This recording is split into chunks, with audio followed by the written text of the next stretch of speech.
you want to go way above the normal recommendations. So for example, go quite a bit above 2 or at least to 2 grams per kilogram body weight per day.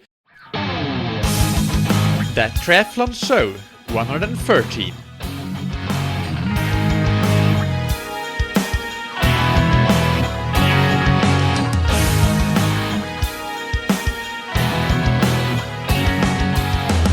Hey, what's up everybody, and welcome back to another episode of That Triathlon Show, the podcast presented by scientifictriathlon.com. I'm your host, Michael, and on today's episode, I discuss body composition and racing weight.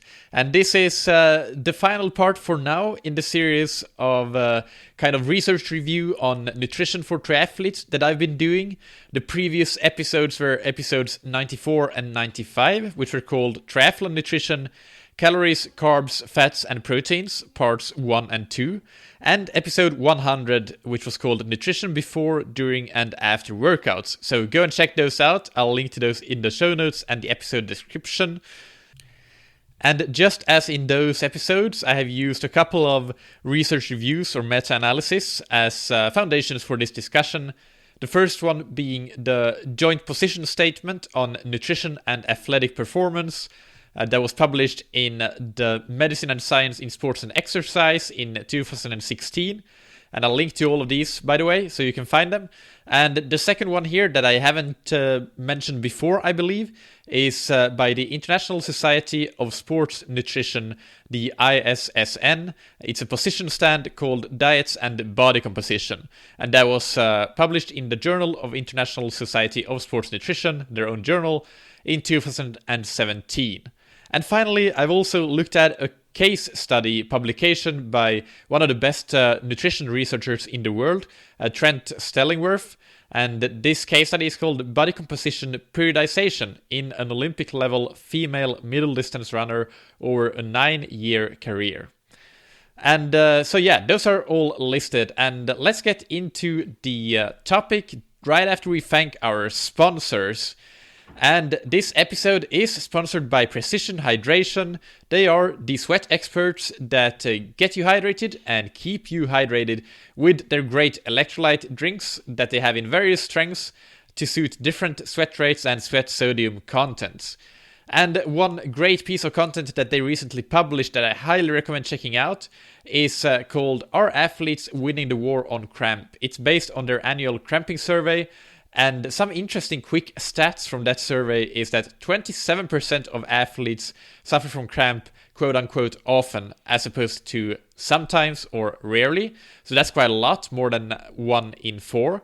And men suffer more than women, and athletes 35 years or older suffer more often from cramps as well. So check that out. There's tons of more interesting stuff in there. I'll link to it in the episode description.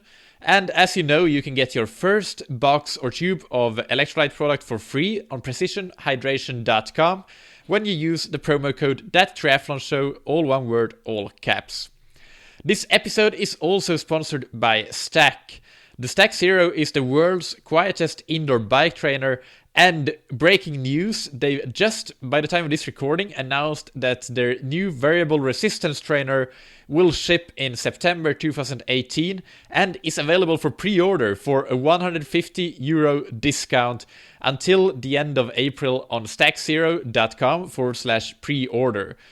This is a great chance to save big on what's already a very affordable trainer compared to other bike trainers out there with comparable features. And I just saw this, so I haven't had the time actually to ask the Stack team whether this discount is combinable with the TTS20 discount code that normally gets you 20% off. So just go for it, try it, and see if it works. If it doesn't, you still get a fantastic discount with that €150. And but please let the Stack team know that I sent you anyway, if you will. That really helps. And here's a final cool thing about that pre-order. They have an option called Ride Now, Upgrade Later. So you can actually get their current version of the trainer right away. And then later on, you'll get an easy to install upgrade kit that makes that trainer the variable resistance model. So that is awesome. All right, with that said, let's get into the main topic, body composition and racing weight. So before splitting this main discussion into a few, subheadings, if you will, a few key main points that I want to make is that first and foremost, there's no one single optimal body composition or racing weight for triathletes. Two athletes that are the same height may perform at their own respective best at quite different weights and or body fat percentages. It is, as most things in training and sports, individual. But of course, in general, it is beneficial not to carry excess weight. And this is the big question. What is excess weight, of course, and that's where the individualization comes in. But if you carry excess weight, whatever that is for you, or if you don't carry excess weight for you, that lowers your energy cost of going at a certain speed on the run, for sure, and on the bike, for sure, if you're going uphill, to some extent on flats, but mostly on the uphill. On the flats, aerodynamics trump weight usually. But there's the other advantage as well, in addition to reducing the energy cost, that actually if you don't carry excess weight, then you will have a favorable ratio of weight to surface area that is beneficial for heat dissipation. And of course, as you know, when you go for a long time, your core temperature, your body temperature slowly heats up, and at a certain point that will prevent you from going any faster, and your body will start to actually slow you down to reduce that temperature. And especially, this is not only true in hot climates, this is true anywhere, but especially, of course, in hot climates, because you'll be closer to that threshold from the start. And the final main general point I guess I want to make is that weight loss in itself should never be the end goal, because weight loss is only really beneficial when you maximize loss of body fat while preserving muscle mass. The exception is if, let's say, you come from a bodybuilding background or something, or you've just been going a lot to the gym and you have a lot of muscle. If you want to be the best triathlete you can be, then losing some muscle from parts of the body where you're not really using them, like those biceps, those are not really necessary for triathlon, for example.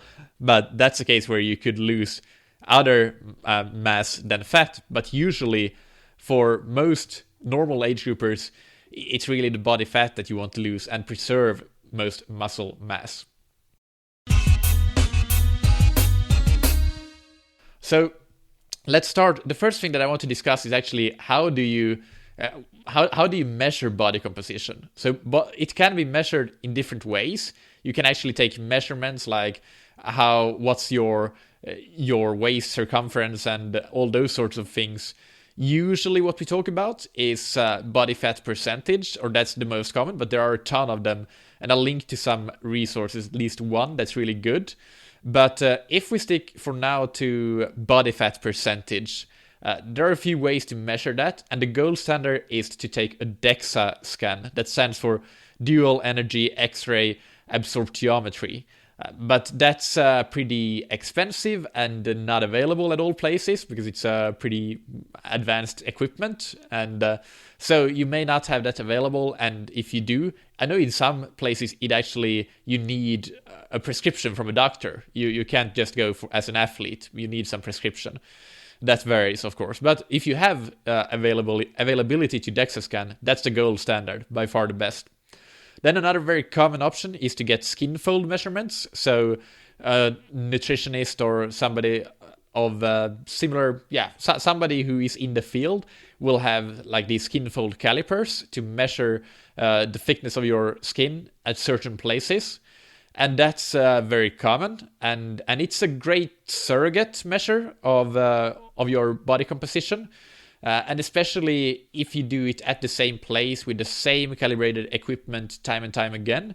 But the disadvantage with this is that there is, of course, some big variation in terms of, for one thing, equipment, but also like what are the exact locations where you take it. And of course, there's the human error factor in that. There's a human that is taking those measurements and need to see what your measurement actually is. Then there's also bioelectrical impedance analysis. So that's just like stepping onto a scale and holding on to some side rails basically, and having a weak electric current run through your body, which allows the equipment to measure your body fat percentage, which can be pretty good, but it can also be hit and miss. So DEXA is by far the gold standard. And whatever you do, I guess the main point is that you should try to, if you want to get some measurements done, be consistent with where you go. Decide on where you want to go and get those measurements done, and then stick to that. And make sure that if you get something like skin fold, that it's actually the same person that's doing those measurements time and time again, and not a new person every time, because then otherwise you won't really be able to compare that data. DEXA is somewhat standardized, so you can compare DEXA data wherever you take that, usually at least. But those are kind of the main things. Oh yes, one more thing. You need to actually strictly follow the protocols for before the assessment, and you need to actually make sure that it's the same protocols before repeated tests, so when you go at a later date. And so these can include things like how you fast and hydrate before tests, and how you train before tests, and so on. So that's about the measuring of body composition and body fat. Then let's get into the meat and potatoes, I guess, and what you all want to hear, which is how do you improve body composition, and when do you do it? Let's tackle the when of it first. So when you actually want to lose some body weight, you need to have an energy deficit in your diet, and it's best to do this in the base phase of training or well out from competition to minimize loss of performance, according to the Joint Nutrition Position Statement, that is a research review, as I talked about in more detail in the previous episodes in this series. But there are exceptions here, and I'll talk about one of those later when I cover the case study by Trent Stellingwerff. They actually do the weight loss in the competition phase and not in the base phase. So, but again, that's where you need to find your individual answer. But if you want to get to know what the best the first option will be, then I would say do it in the base phase, not in the competition phase. And if that ends up not working too well for you, well, then you can try something different. But I would advise you to actually do the base phase, and that's what I tend to do myself as well. And when it comes to actually improving it, there are many things that you should do, but there's even more things that you shouldn't do. And if we talk about those things that you should not do, first of all, you should not be obsessive with weight or with body fat, and or with diet or with different rapid weight loss strategies and that sort of thing. Remember that at the end of the day, performance is very, very multifactorial, and how you train leading up to the race is probably the most important thing, not how much you weigh on race day. So if your strategy to reach your optimal race weight actually impairs your training significantly, then you're still not going to perform as well. So it's a lost cause basically. So don't get overly obsessive. Realize that it's one part of the puzzle, and there are bigger parts of the puzzle than reaching your optimal race weight. There are many ways of reducing weight that are not going to be beneficial either. So for example, you can quite quickly reduce your body weight by just not hydrating enough and losing your dehydration status of your body, so a deficit of water in your body.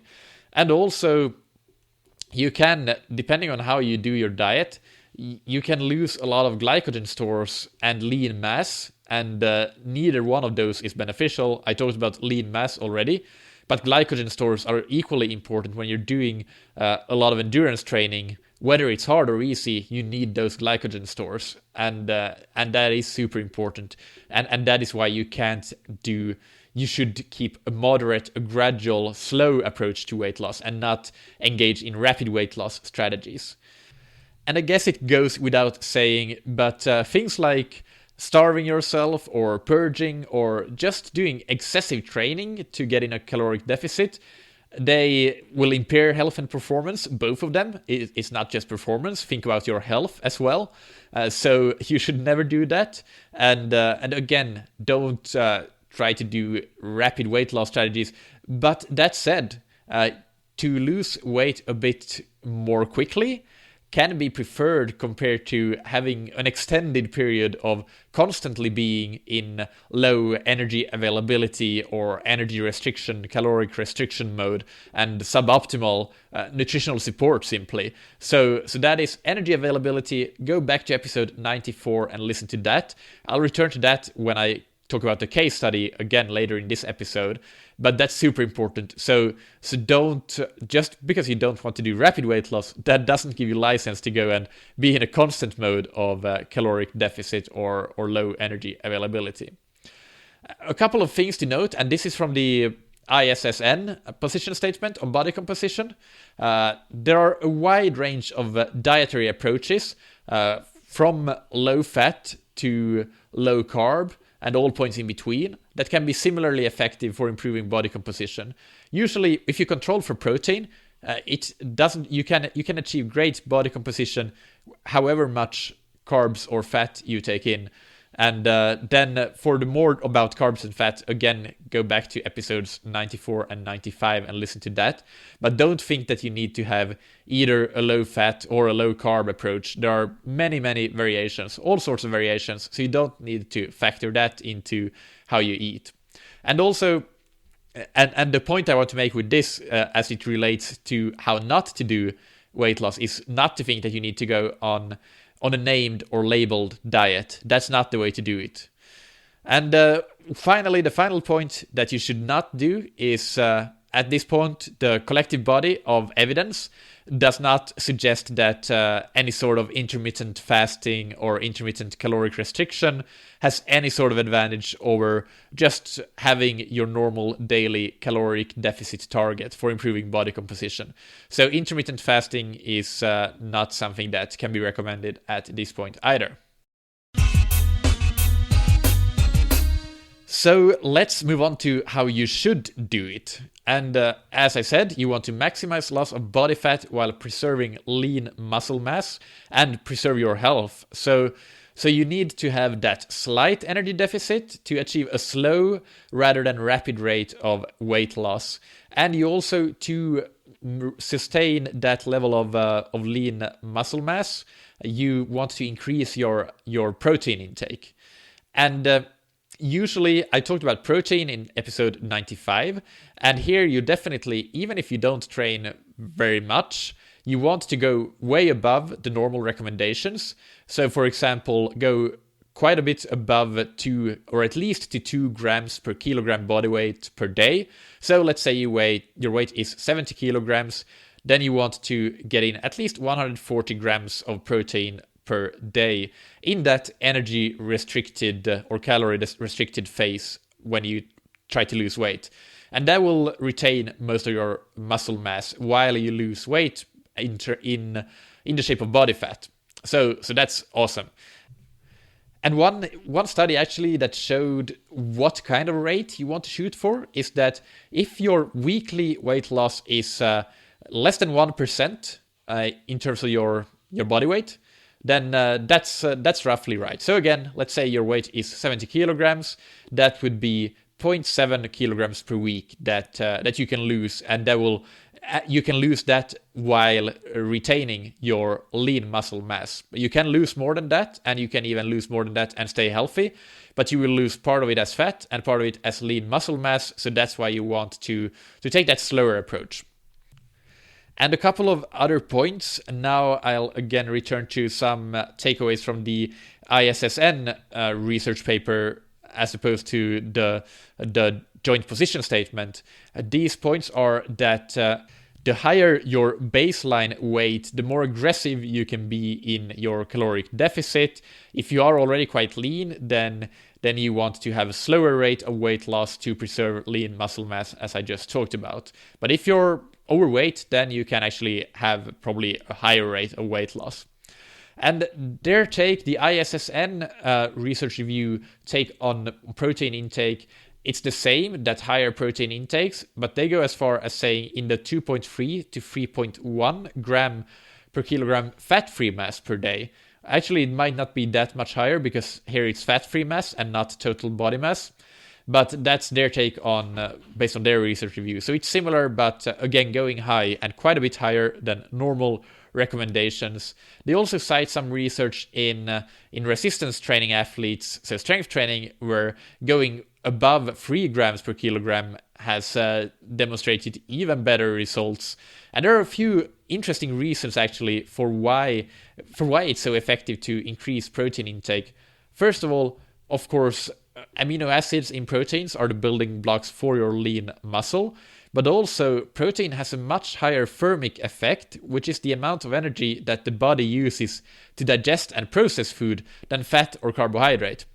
So as much as 30 to 35% of energy intake in the form of protein goes directly to processing it. And for carbs, this is 5 to 15%, and for fat, only up to 5%. So that's why protein is so great when you are in a weight loss phase. And protein is also very satiating, so it helps you stay fuller longer despite that caloric deficit. So those are kind of the reasons that protein is so important. And the ISSN paper also states, this is the joint position statement, states that if you are talking calories per day, then usually between 250 to 500 kilocalories per day can be an appropriate energy deficit.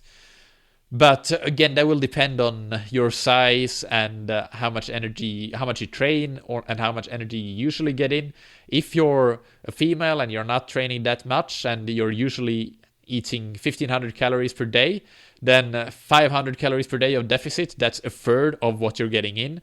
That would probably put you in too low energy availability. So you would probably want to stay at the lower end of that. So you need to factor in the individual in that range, of course. As for the timeline, they state that 3 to 6 weeks is an appropriate period to achieve your racing weight goals. So that's the timeline you will be looking for. And that also gives you a guide for how much weight you can gain in the off season, so to say. So if let's say that you have 6 weeks and your off season weight is 70 kilograms and you can lose 0.7 kilograms per week, that gives you 4 kilograms that you can actually cut in 6 weeks, roughly 4.2.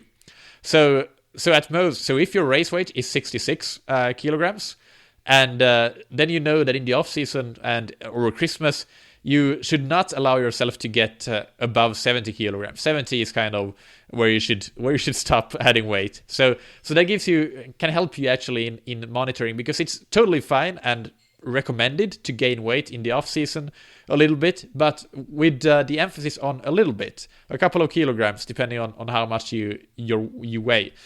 So that's an important point to make as well. And finally, the timing of your meals is very important in this phase. And that's something that we talked about in the interview that I did in episode 40 with Jesse Kropelnicki, which is a great episode that I highly recommend listening to.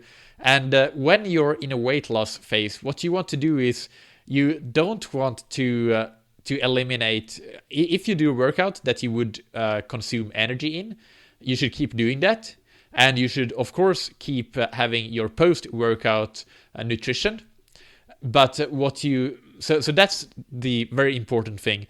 But then where you can be cutting out is maybe later in the day. So that's, let's say you do a workout in the morning, you would have a normal breakfast, let's say you have a bottle of sports drink during that workout, you would have that still. But then maybe you have a slightly smaller lunch than you would have in your normal training phase, and a slightly smaller dinner to get to that, let's say it's 250 kilocalorie deficit per day. So the timing of meals, that's important, and the content, again, like more protein, and otherwise also trying to get the kind of food that is satiating. And one good trick that, at least for me, that I personally find helps, is to eat a large volume of food, but that is very low in caloric density. So that means basically vegetables. And I eat a lot of vegetables. And then you can get really full, even though you're not consuming as much carbs as you maybe think you are actually, or as much calories, sorry, I should say. So to summarize in 3 points: lose your weight slowly, over a 3 to 6 week period, less than 1% of your body weight per week. That allows you to preserve lean muscle mass. And if you don't preserve that, you're not really optimizing your weight loss. And point number 2, increase your protein intake.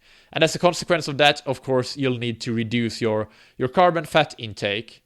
And your protein intake, aim for at least 2 grams per kilogram per day, but it's probably not harmful to go above that, all the way up to 3 grams per kilogram per day could be beneficial. And as always, don't go on any sort of labeled, named diet or anything like that. We know, based on the research available today, that these things, they don't give you any sort of advantage. They can give you disadvantages depending on how you do it and what your training is like.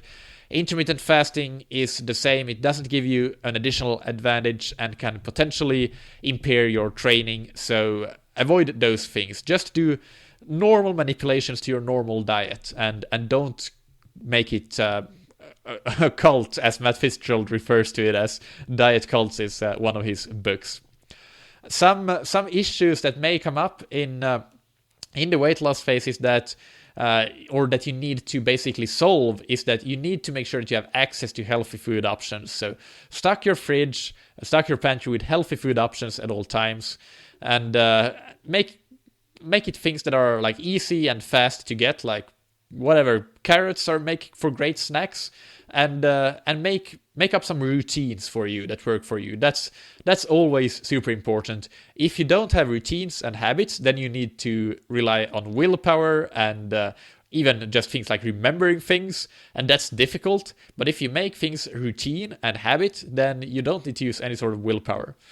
So, and another thing is that depending on, you can try to set up your eating environment. Like if you usually go out and eat at restaurants with your colleagues for lunch at work, that's something that I used to do in my engineering life.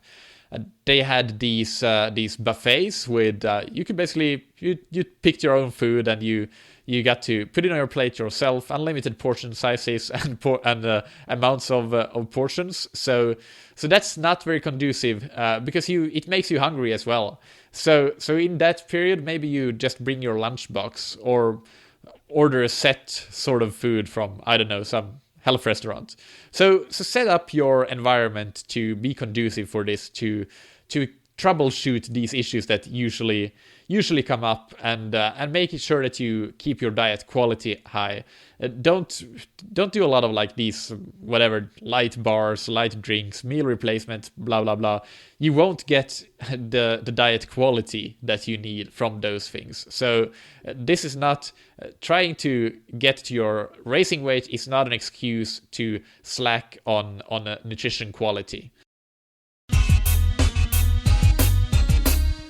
Okay, so one interesting study that I found in my research was a publication called Reference Values for Body Composition and Anthropometric Measurements in Athletes. I always have such a hard time saying that word, anthropometric, but I think I got it this time.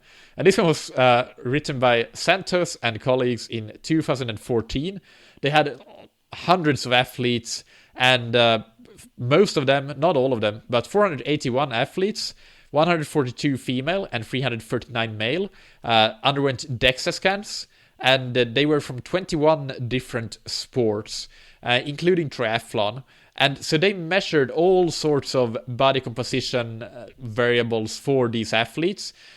And so I just wanted to give you some benchmarks. But again, these are elite athletes. I actually don't remember if they were all professional, but they were high-level athletes and training a lot. So I'm not trying to tell you that this is what you should be. I'm actually saying that you should probably not be at quite this level as they are, because that might not work in your lifestyle, in your life, and with your training. So this is not something to shoot for, but this is kind of so you know what the ceiling is. Like if you go beyond this, then you're probably out of line. And actually, this is kind of a sidetrack, But if you remember my interview with Dr. Stacy Sims recently, after the interview, we chatted a bit about an interesting research work that's not been published yet, but about energy availability in age group athletes competing in the Ironman World Championships in Kona. And I don't remember the exact numbers, and I'm not sure if I'm even allowed to to say it, but of tens of athletes that they tested for energy availability, and I think they were all female athletes, because that's usually Stacy's main interest area. Like over 90% of them were in low energy availability. So it makes you really wonder, like, what do these girls do in their nutrition? So don't try to shoot for unrealistic targets.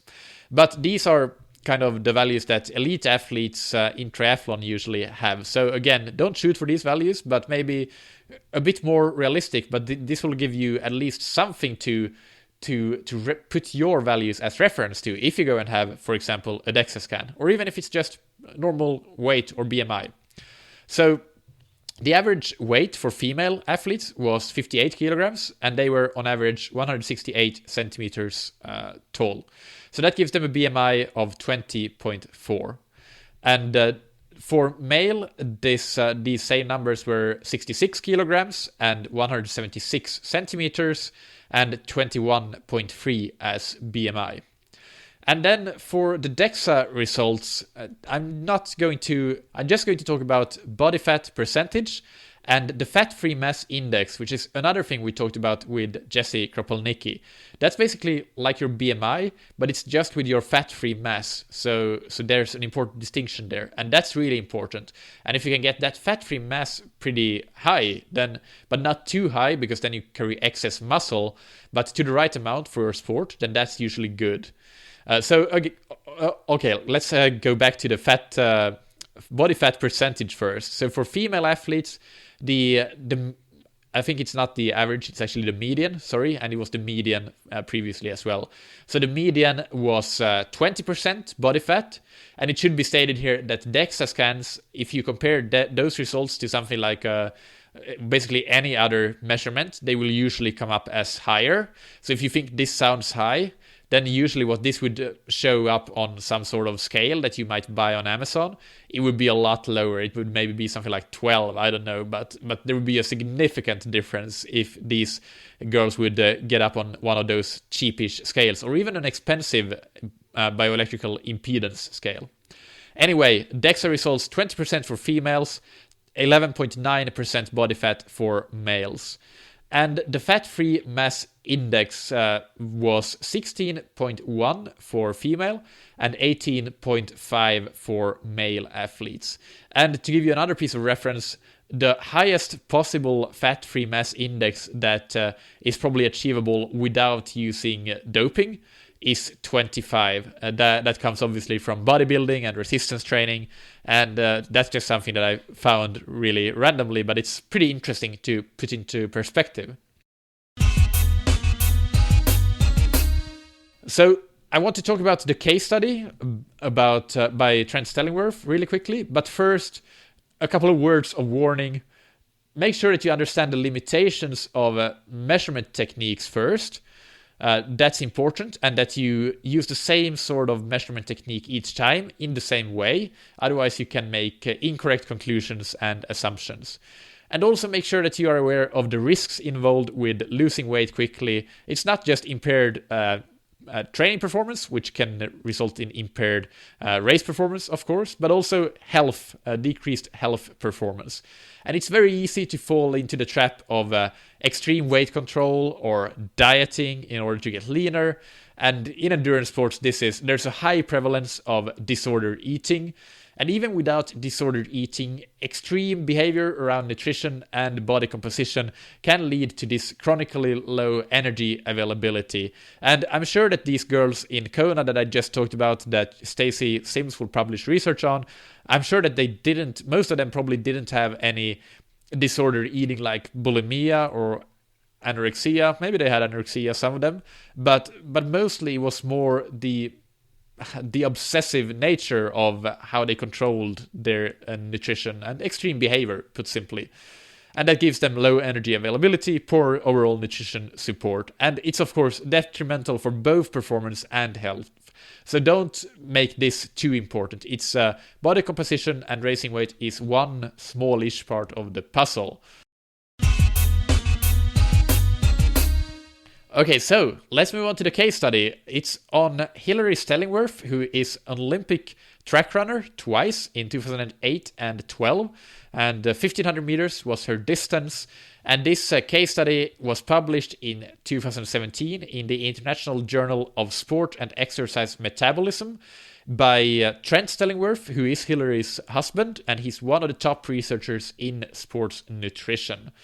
So they used over her entire career, that was 9 years, they used skin fold measurements in 8 locations to estimate fat percentage.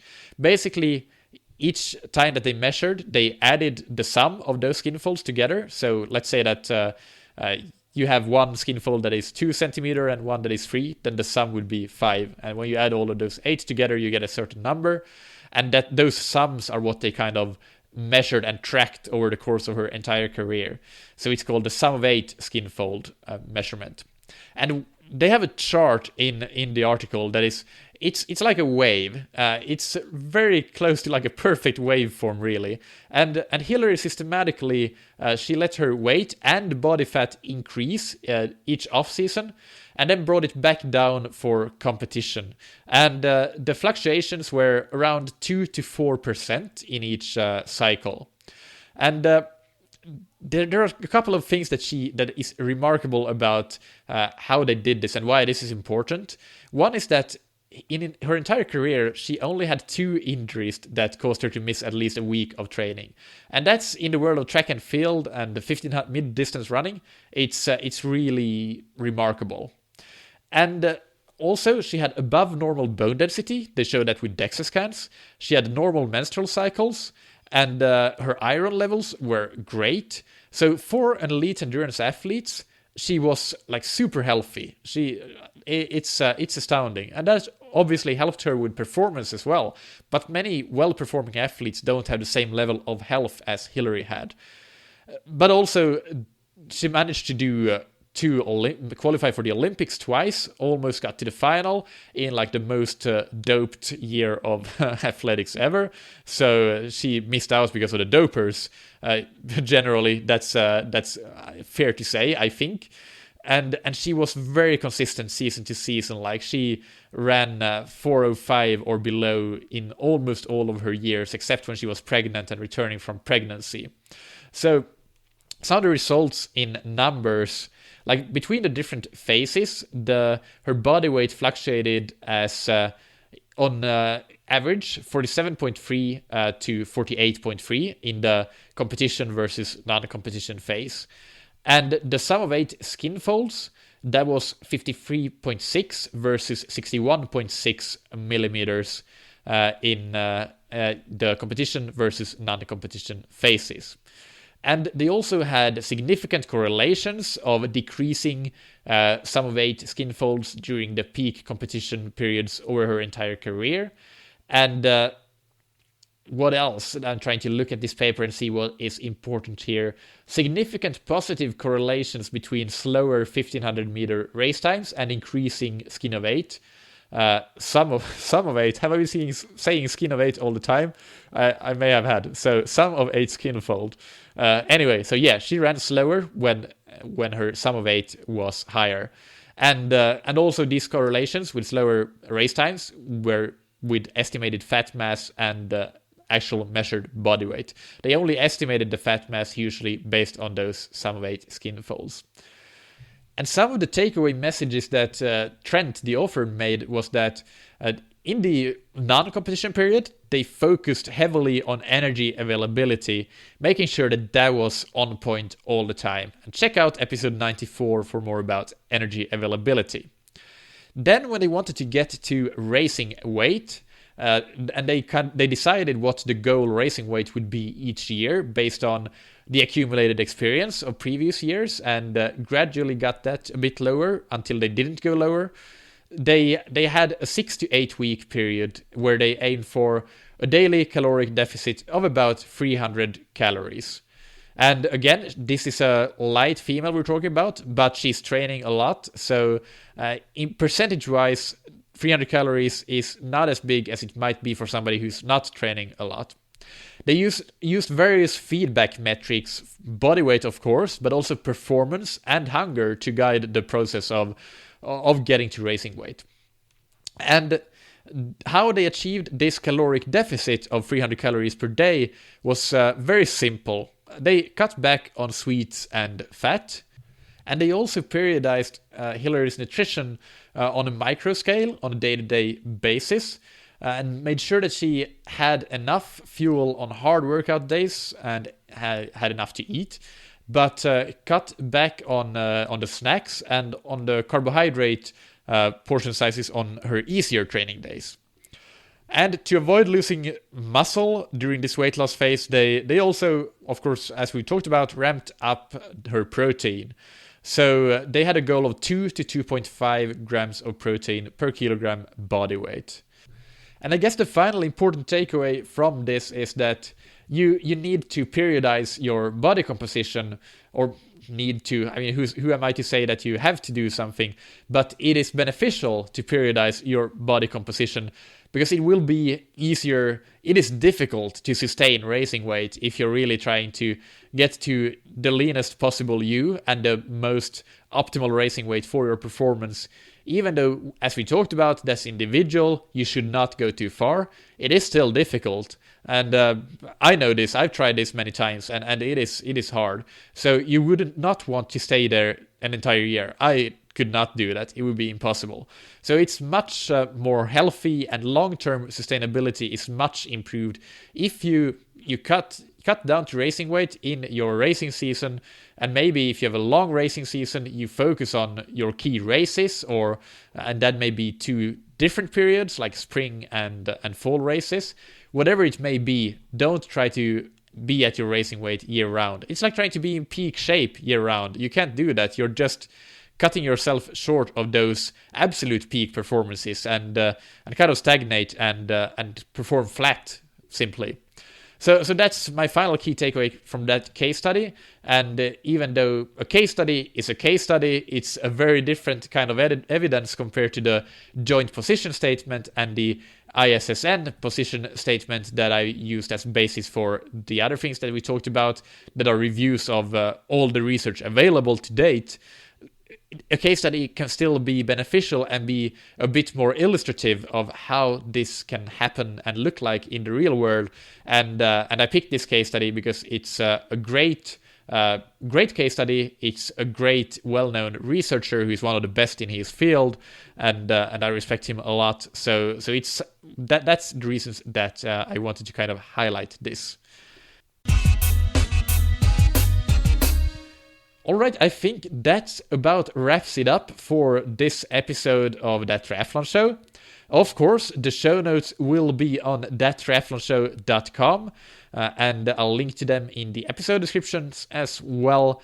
And if you have questions or comments, please leave them in the comment section on that page. You just scroll down to the bottom of the page and you can write a comment there, and I'll get back to you as soon as possible.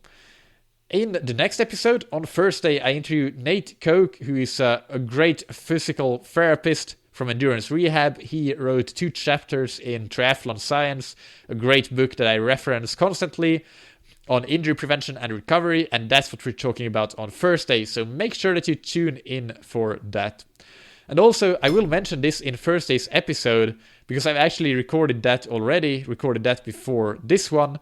I will have a coaching slot opening up from April, so if you're interested in getting coached by me, now is the time. I've been all booked up for quite some time until now, but now one of my athletes is going into deployment training for deployment, so will not be able to train until the fall again. So there's a slot for you if you are interested. So check out the information on my coaching on scientifictriathlon.com/coaching, or just send me an email to michael@scientifictriathlon.com. and that's Michael with a K if you want to learn more and maybe set up a Skype call or something like that. Before we go, thank you so very much to our amazing sponsors. First, we have Stack, and if you are looking for a new bike trainer, I highly recommend getting a Stack. This is the one that I use myself, and that's why I reached out to Stack, because I love their product. You can find all about the Stack Zero, find out all about the Stack Zero on stackzero.com. And on stackzero.com/pre-order, you can try that discount code TTS20, and that will give you a 20% off the trainer. But you can also get that already whopping €150 discount when you pre-order their variable resistance trainer. And by the way, if you live in Portugal, I am now providing Stack's virtual wind tunnel technology to get you more aerodynamic and save you a ton of time on your bike. So send me an email if that is something that interests you. And thank you to Precision Hydration. They have a great free online sweat test on precisionhydration.com that will give you a personalized hydration strategy. You will find out roughly how much sodium you lose in your races. Based on the type of races that you do, you will then get that strategy for how you should supplement with electrolyte products, and you can get your first box of that product for free when you use the discount code THATTRIATHLONSHOW, all one word, on precisionhydration.com. And also check out their blog that's under the Hydration Advice tab. I've written a couple of blog posts there recently. One is on using Training Peaks to make smart use of data-driven training, because data-driven training can also go horribly wrong and be dumb, so to say. But smart use of it is great, so check that out. And one that I wrote was on tapering, and the research on optimal taper strategies. So go and check those out. Again, that's precisionhydration.com. Thank you, as always, for listening. Keep training smart and keep loving triathlon.